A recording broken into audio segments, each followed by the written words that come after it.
Neredeyse Türkiye içerisinde çok büyük bir darbe aldı. Gotinên Wezîrê Navxwe Tirkiye ku parêzer wek endamên PKK nîşan dabûn û gotibû ew boma armanca eşkere û zelalin karvedan li pê xwe anîn.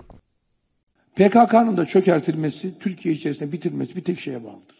قداندن و جناببرنا پکک دناف ترکیه ده لسر تشتکی مایه از وک وزیر نافخوا لگور ازمونا خود بیجم وک این ده کپجه دوی پارزرین پکک جی بین گرتن ما پارزرین ده کپجه خستن گرتیگهانو باندوراوی حتی آستکی کم کرد اجبر پکک بدست پارزران ترکیه جهری دکه از وک وزیرکی نافخوا لگور ازمونا 7 سالان بیجم کنگی ام پارزرین پکک بخن گرتیگهان ویدم هونه ببینن لترکیه بناو پکک تشتک نامینه آرمانج اون به اشکره و زلالی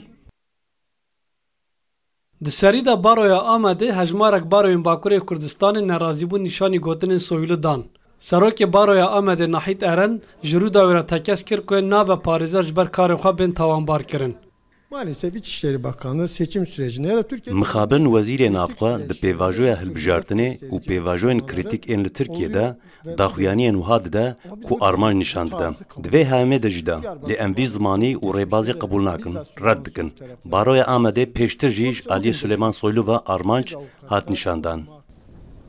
Li parêzgeha Amedê ya Bakurê Kurdistanê Nîsana 2023 di çarçoveya lêpirsîna serdozgeriya Komarê ya Amedê de bi hinceta endamtiya PKK derbarê 216 kesan de biryara desteserkirinê hatibû dayîn ku neh jê parêzer bûn. Di heman dozê de 4 parêzer bi biryara dadgehê hatin girtin.